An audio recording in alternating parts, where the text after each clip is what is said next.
नमस्कार दर्शकों, आज हम बात करने वाले हैं बेटी पैदा करने की डेट कैसे निकालते हैं, यानी कि पुत्री प्राप्ति के लिए हम डेट कैसे निकालते हैं या दिन कैसे निकालते हैं।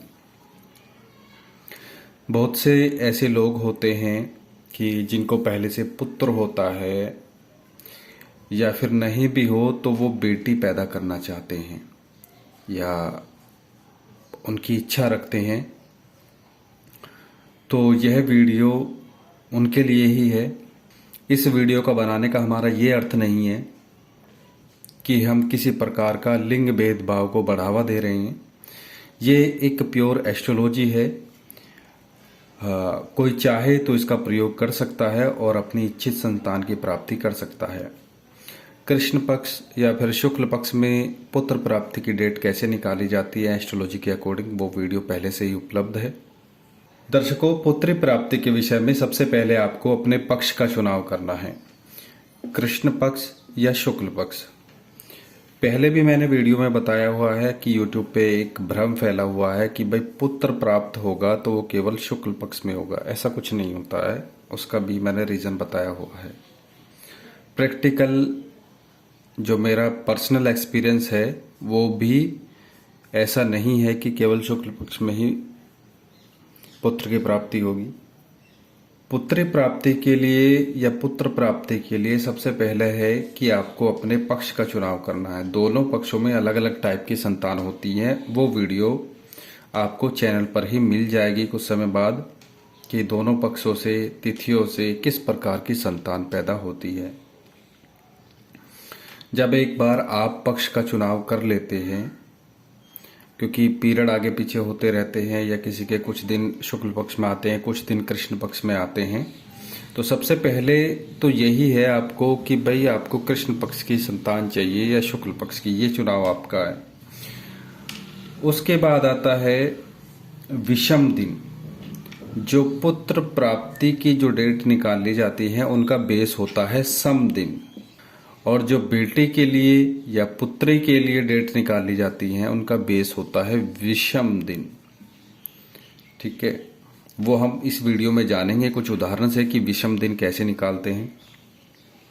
संबंध, जो शारीरिक संबंध होते हैं उनके लिए कौन से दिन अच्छे नहीं होते हैं, कौन से दिनों से, नक्षत्रों से अच्छी संतान नहीं होती है, वो वीडियो चैनल पे पहले से ही उपलब्ध है। एक बार जब आपके विषम दिन निकल जाते हैं फिर आपको जो है कैलेंडर से ये देखना होता है कि भाई ये तिथि नक्षत्र जो हमें छोड़ने होते हैं वो इन विषम दिन में आए हैं या नहीं आए। आए हैं तो उन्हें कट कर दो और छोड़ दो। उसके बाद आता है बहुत ही महत्वपूर्ण विषय, स्वर ज्ञान, सूर्य स्वर, चंद्र स्वर। इस पर एक अलग से वीडियो आएगी क्योंकि सब वीडियो में मैं नहीं बता सकता इनके बारे में। इस वीडियो के बाद आपको एक वीडियो मिल जाएगी जिसमें स्वर ज्ञान के बारे में मैं बताऊंगा और आप इच्छित संतान की प्राप्ति कर सकते हैं उसके अकॉर्डिंग। दर्शकों, अगला जो पॉइंट है वह है खान पान। खान पान के अकॉर्डिंग आप अपने हार्मोन्स और शरीर की एसिडिटी वगैरह वो कंट्रोल कर सकते हैं, बढ़ा सकते हैं, कम कर सकते हैं, तो जिससे आपको इच्छित संतान की प्राप्ति हो सकती है।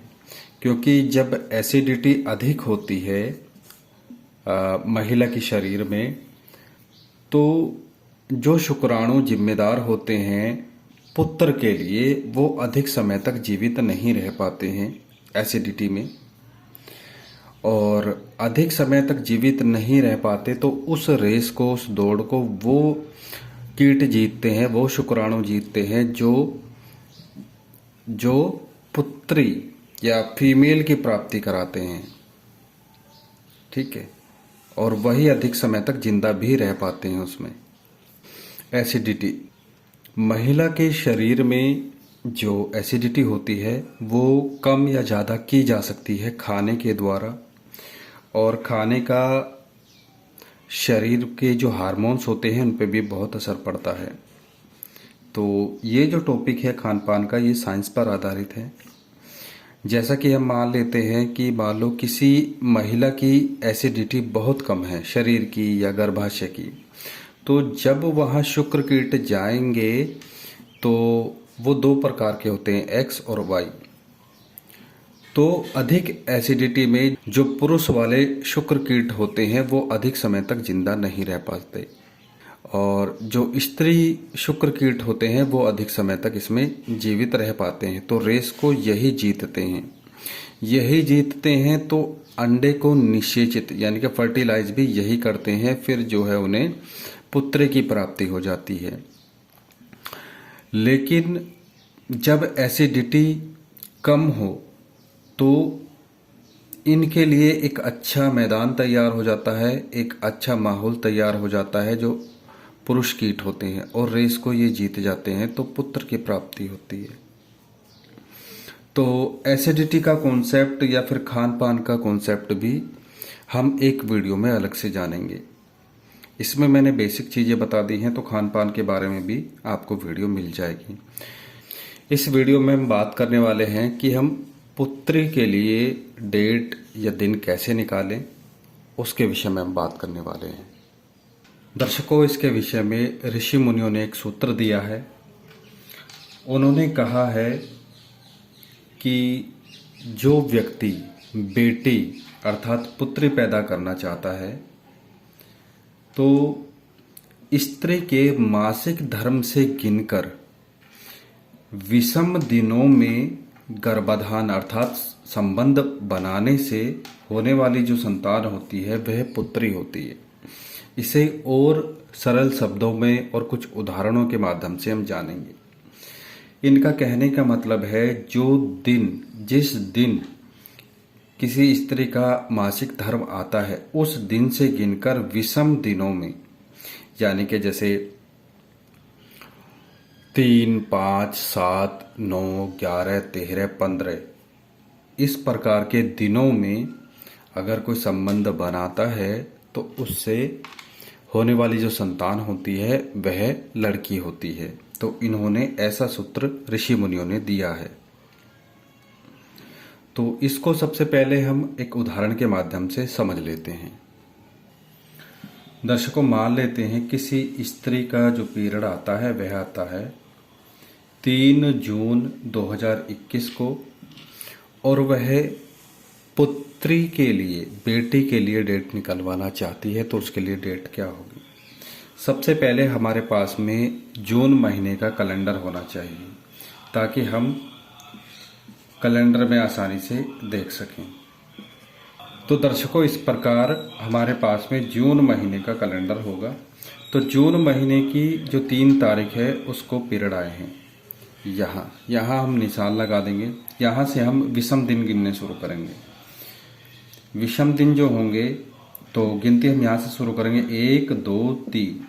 तो तीसरा विषम दिन हो गया, 4, 5 पांचवा विषम दिन, 6, 7 सातवां विषम दिन, 8, 9 नौवां विषम दिन, 10, 11 11वां विषम दिन, 12, 13 13वां विषम दिन, 14, 15 15वां विषम दिन, 16, 17 17वां विषम दिन। तो विषम दिन की जो हमने निकाल चुके हैं विषम दिन तो हम निकाल चुके हैं। कैलेंडर के हिसाब से विषम दिन यही होंगे 5वां, 7वां, 9वां, 11वां, 13वां, 15वां, 16वां, 17वां, 15वां और 17वां। इस प्रकार हम विषम दिन निकाल सकते हैं। विषम दिन निकालने के बाद में हम कैलेंडर पे इस प्रकार मार्क कर देंगे कि हमारी डेट कौन सी आई हैं।